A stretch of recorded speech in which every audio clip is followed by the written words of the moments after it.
Hello and welcome to my talk. My name is Samuel Hunt and I'm here today to talk to you about an analysis of repetition in video game music. The presentation structure is as follows. I'm first going to talk about the abstract and hypothesis. I'm then going to talk about the method and analysis procedure. I'm going to talk a little bit about the software I used to conduct this research. I'm then going to give a brief history of video game hardware and the selection process for the consoles that we chose for this research. I'm then going to talk about the results and conclusion, and finally I'm going to talk about work that is similar to this research. Video game music, unlike other forms and genres of music, is comparatively young in its development and undoubtedly heavily influenced by the hardware it was originally played on. This study observes whether the amount of repetition in video game music has been affected by limitations in hardware and physical storage size. Our work here is presented as work in progress. We hypothesize that early video game music will contain above average repetition due to several hardware limitations. Musical structure often derives from repetition and is one of many crucial musical elements for defining structure. For scope and simplicity, we solely focus on this element. To give you an overview of the method we use for this research, we first collect various video game music MIDI files. We organise these by system, deciding on 11 of them in total. We analyse them using a piece of modified software, Csmc, which we're going to discuss in a future slide, and then we computed the results. To start the analysis process, we first imported files in MIDI format. Songs that were not in 4:4 format were removed from the dataset, and this is due to software limitation. We then split the music into smaller clips based on bar lines. We then analysed each of these clips and compared them against every other clip on the timeline, and the ratio of unique versus repeated clips are then revealed. The first stage of this process, once the song is imported, is to split. So clips are segmented based on bar lines. Music that crosses a bar line is split at the next non-crossing bar line. From this, we ended up with 6 clips for analysis. The analysis process then goes through and finds bars that have identical musical content. So based on this example, bars 1 and 2 are identical, bars 4 to 5 and 6 to 7 are also identical, whereas bars 3 and 8 do not repeat. Of our 6 clips, 2 are repeats of another clip. Therefore, our repetition score for this specific piece of music is 2/6, or 33.3% recurring. Another metric we use that tells us how well the song can be split into single bar measures is the average clip size. For the above music, this is 1.33. This is calculated by dividing the total number of bars containing music, 8, by the number of analysis clips, 6. So for this research, we used a piece of software called Csmc, the Interactive Generative Music Environment. Csmc is actually a compositional environment for exploring generative music. It's unrelated to this project, but it was developed by myself. Additionally, it can be used for doing music analysis and segmentation. It's similar to other common music sequencers. The analysis itself could have also been done in any programming environment, but for the purpose of this research, we repurposed Csmc and added in the kind of automatic segmentation and analysis processes. Once imported and analysed, the structure can also easily be visualised inside Csmc. So in this, we can see the arrow arcs show the structural links between the music, and colours are used to group clips that are repeated. The timeline can also be browsed and auditioned. It is also possible to print a large-scale image of showing the entire timeline, and this allows us to quickly see colours and therefore see the structure that's being repeated.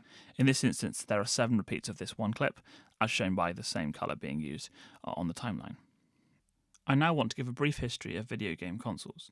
These can be thought of in terms of distinct generations, of which there are currently 8. These span a period of roughly 50 years, starting with Pong consoles in the early 70s and continuing to this day. Each generation brought about monumental shifts in technology, with each developing new and distinct audio hardware that supported various sonic possibilities. As the generations progressed, the physical storage size applicable for each game also increased. This is especially relevant between generations 4 and 5, when CD-based media became more prominent.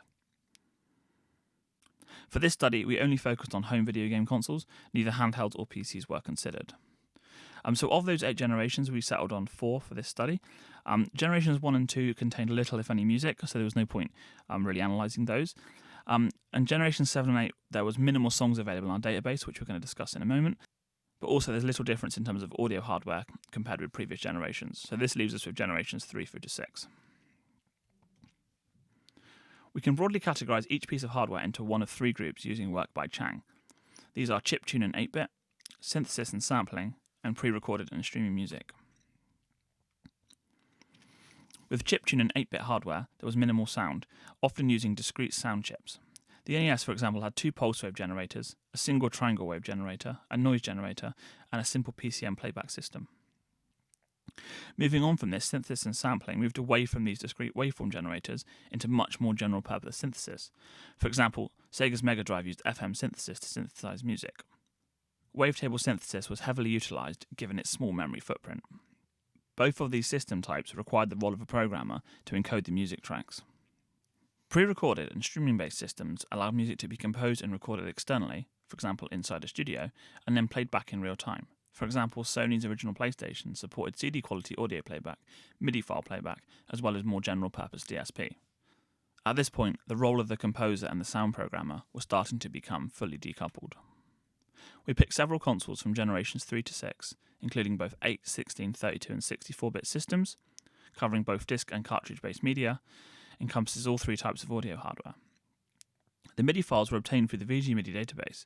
21,391 files were analysed in total. This table gives a summary of the consoles we used for this research. The process for completing the bulk analysis is as follows. After downloading the MIDI files, we split these into sets based on console. Duplicate entries were removed before any analysis took place. Each set was then iteratively worked over inside IGME using the analysis processes described previously. In addition, if a song had duplicate instrument tracks, one of these was deleted. The results of this process were exported as CSV into Excel for analysis. The results are as follows. Here we have the name of the system. This is the number of individual music tracks that were analysed for each system. This is the average repetition score found for music for that system, with the standard deviation given in the next column. We also have the average length in bars, so this tells us how long on average a song was on that system. This tells us the average number of tracks, and the average unit size tells us how well the song was split into 1-bar measures. Looking at the results for average repetition score, we see that it doesn't actually differ very much. We actually find the earlier generations have lower average repetition scores, but also the song lengths are on average also shorter. Whereas with their more modern equivalents, the average repetition score is ever so slightly higher, but the song length is significantly increased. Likewise, we also find as the generations increase that so do the average number of tracks. So in conclusion, we found little variance in musical repetition between video game consoles and their subsequent hardware. Although older hardware itself did not specifically contribute to repetition, it perhaps limited the amount of songs that an individual song could contain, this possibly leading to more perceived audio repetition. There were of course a few limitations with this study. The style of music composed for a video game is hugely dependent on the type of game and is something we overlooked in this study. Future work may focus on the difference between such genres, although this would require some significant organisation of the dataset. A limitation of using MIDI files is that 2 independent music lines or voices might also be encoded on a single MIDI track. This may therefore have had an adverse effect on the results. However, it is considerably difficult to separate voices once they are encoded without tediously analysing and manually separating the content. Some similar work to our research is the work by Collins, who completed similar research in exploring the link between hardware limitations and the use of loops in 8-bit video game hardware. However, in conclusion she found that, rather than being the consequence of the limited memory available on these systems, loops were, at least in part, an aesthetic that grew as the games become more popular and more complex. Noting that creative composers have invented ways in which to overcome or make use of such limitations in their work. These are the 2 references that I talked about in the slide.